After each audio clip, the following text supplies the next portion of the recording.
شاہ محمود کے ساتھ یہ جو سلوک ہوا ہے، یہ سلوک بھی بیان کریں ہارون صاحب. ہمارے کسی وزیر خارجہ کے ساتھ کبھی ایسا برا سلوک تو نہیں ہوتا. کوئی مشترکہ اعلامیہ اگر نہیں تو چلے اتنی خطرناک بات نہیں ہے. کوئی زہرانہ نہیں، کوئی اشاعیہ نہیں، صدر سے ملاقات نہیں، صرف وزیر اعظم سے ملاقات ہوئی، اپنے سفارت خانے میں پریس کانفرنس کی.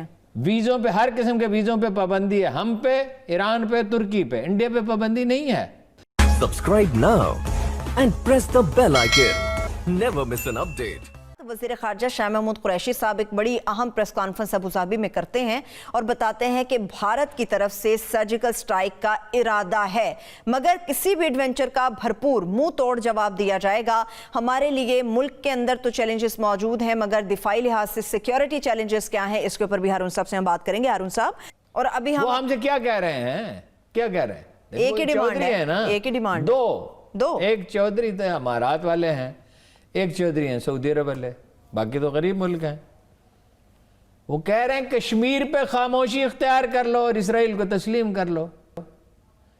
تو یہ تو نہیں ہو سکتا. آپ کو ایک بہت ہی احتیاط کے ساتھ چلنا ہوگا، ایک بیلنس قائم کرنا ہوگا. ایران اور وہ کہتے ہیں کہ ترکی پہ آپ ریجھ رہے ہیں. یہ جو ڈرامہ ہے آپ کو اندازہ نہیں ہے کتنے بلین ڈالر میں ہمیں پڑا ہے. ٹھیک ہے، لیکن ہمارا موقف تو غلط نہیں تھا. ہم جو مرضی ڈرامہ دیکھیں، کوئی ہم پہ پابندی لگا سکتا ہے؟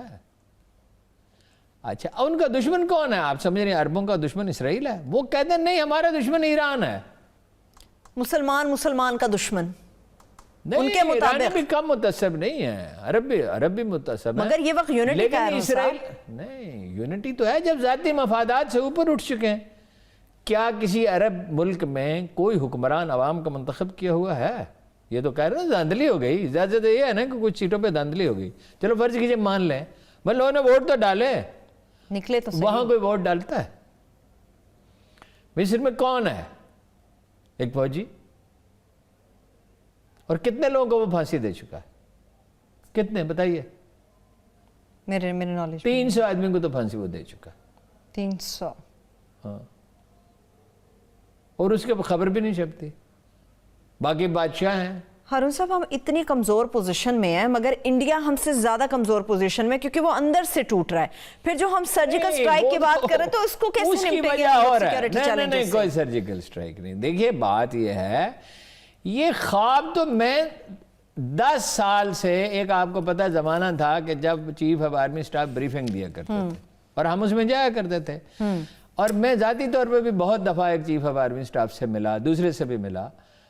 اس وقت یہ یعنی 2007 میں، 8 میں، 9 میں، 10 میں یہ باتیں سننے میں آتی تھی.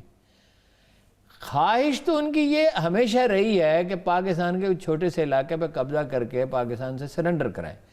لیکن انڈیا وہ جنگ نہیں لڑے گا جو وہ جیت نہ سکتا ہو. دوسرے ایکوپمنٹ میں اگرچہ ہمیں اب وہ میزائل سسٹم چاہیے جو ترکی نے خریدا، پیسے ہمارے پاس نہیں ہیں، جو روس نے بنایا ہے، جس کی رفتار کوئی 17-18 ہزار کلومیٹر فی گھنٹہ ہے. جہاز ہے دنیا کے بہترین جہاز سے 5-4 گنا تیز. وہ 400 کلومیٹر اگر فاصلے پہ ہو جہاز، 400 کلومیٹر، 500 کلومیٹر، تو اس کو گرایا جا سکتا ہے. لیکن ہمارے پاس میزائل اچھے ہیں. انڈیا ابھی وہ خریدنے والا ہے. لیکن ہارون صاحب، سرجیکل سٹرائک کی وہ کہتے ہیں قابل اعتماد معلومات ہمارے پاس موجود ہیں. یہ مشیر قومی سلامتی محمد یوسف صاحب فرما رہے ہیں. وہ تو ہمیشہ سے پلان کیے بیٹھے ہیں نا، لیکن کریں گے تو اس کی پرائز کیا ہے؟